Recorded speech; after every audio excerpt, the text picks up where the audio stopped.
साथियों, मोदी अपने काम का, देश के विकास का लेखा जोखा देकर आपसे आशीर्वाद मांगता है, आपसे वोट मांगता है। लेकिन क्या आपने कभी सपा और कांग्रेस को अपने कार्यकाल पर हिसाब देते हुए देखा है क्या? मोदी ने तो मेडिकल कॉलेज भी बनाए हैं। एक तरफ मेडिकल कॉलेज भी मोदी बनाता है, तो अयोध्या में रामलला का भव्य मंदिर भी बना है।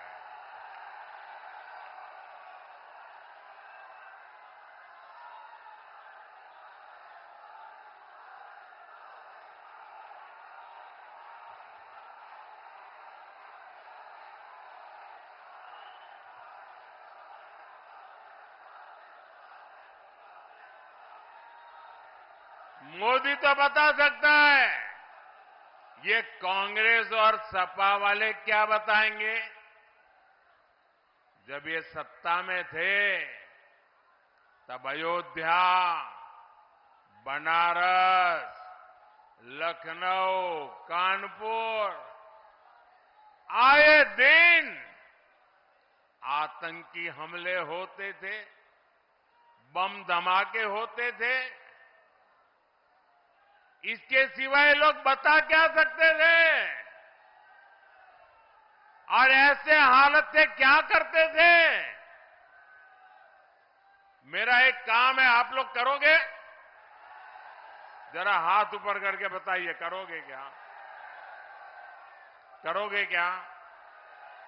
देखिए, ये जो फर्स्ट टाइम वोटर है ना, जो पहली बार वोट डालने वाले हैं, जिनकी उम्र अभी अभी 18-20 साल की हुई है, ये लोग पहली बार वोट डालने वाले हैं। जब कांग्रेस की सरकार थी तब उनकी उम्र 8 साल 10 साल थी। उस समय क्या होता था उनको कुछ पता नहीं होगा।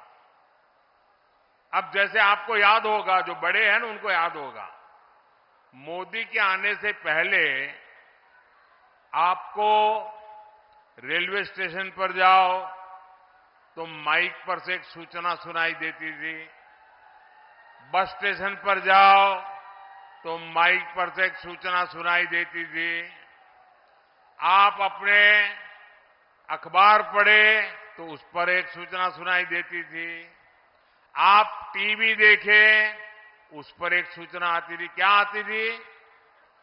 अगर आप कहीं पर भी कोई लावारिस चीज देखें तो उसको छूना मत, कोई लावारिस चीज दिखे तो उससे दूर जाना, कहीं कोई लावारिस बैग पड़ी है, कहीं कोई लावारिस टिफिन पड़ा है, कहीं पर कोई लावारिस कुकर पड़ा हुआ है, तो आप दूर रहिए।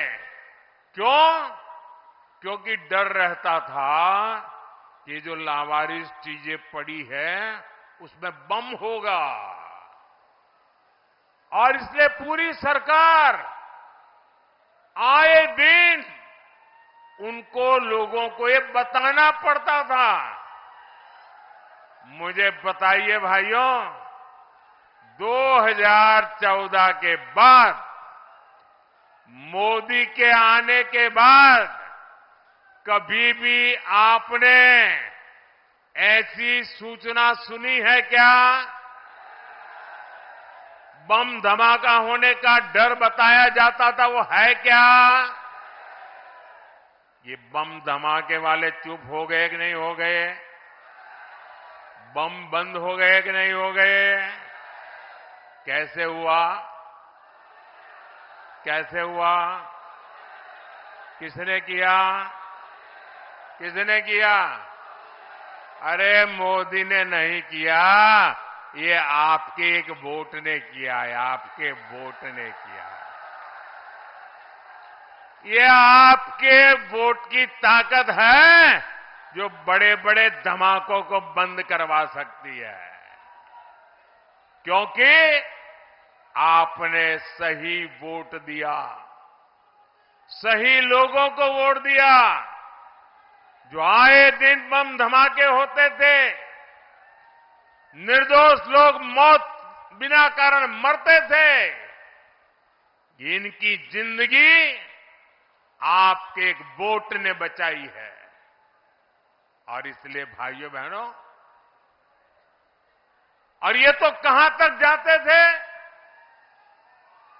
आतंकियों के मरने पर कांग्रेस की सबसे बड़ी नेता आंसू बहा रही थी। बताइए,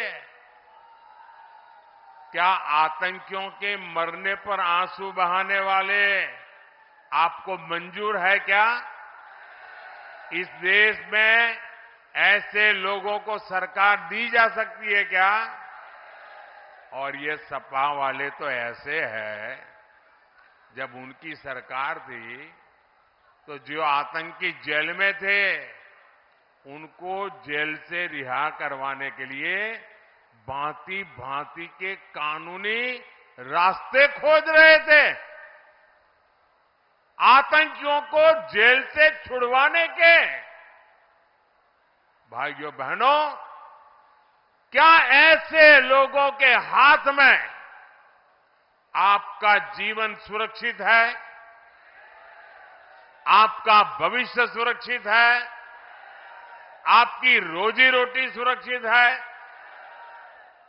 और अभी भी ये सुधरने को तैयार नहीं है। आपने देखा होगा, राम मंदिर का उनको निमंत्रण दिया गया। अब देखिए, मैं तो हैरान हूं, ये जो राम मंदिर के ट्रस्टी है ना, उनकी जितनी तारीफ करे उतनी कम है। जो सपा वालों ने कार सेवकों पर गोलियां चलाई थी, जिन सपा वालों ने राम मंदिर न बने इसके लिए ढेर सारे खेल खेले थे, ये कांग्रेस वाले 7-7 दशक तक राम मंदिर बनाने से रोक रहे थे। अदालत में भांति भांति से रोकने की कोशिश करते थे। सब रोकने के लिए पाप करते थे, सपा हो या कांग्रेस। इन सबके पाप माफ करके ये मंदिर के ट्रस्टी उनको घर जाकर के निमंत्रण दिया कि चलो भाई, जो हो गया, अब सब भूल जाओ, आओ भगवान राम का मंदिर बना है, प्राण प्रतिष्ठा के कार्यक्रम में आइए। राम मंदिर प्राण प्रतिष्ठा का निमंत्रण मिलना, ये तो 7 जन्म के पुण्य है ना, तब मिलता है भाई। इन्होंने तो इसको भी ठुकरा दिया। जिन्होंने राम मंदिर के निमंत्रण को ठुकरा दिया, और जब ये अभी रामनवमी आई, पहली बार भव्य मंदिर में रामलला विराजमान थे। टेंट से बाहर निकल के पहली बार वो अपना बर्थडे मना रहे थे। उसी समय ये सपा वाले कह रहे थे, ये राम मंदिर जाने वाले भक्त तो पाखंडी होते हैं, पाखंडी। क्या भाइयों बहनों, इस देश में ऐसे लोगों की राजनीति चलनी चाहिए क्या? ऐसे लोग एक वोट के भी हकदार है क्या? क्या हर बूथ में से चुन चुन करके उनको साफ करना चाहिए कि नहीं करना चाहिए? करेंगे? पक्का करेंगे? जरा पूरी ताकत से बताइए, करेंगे?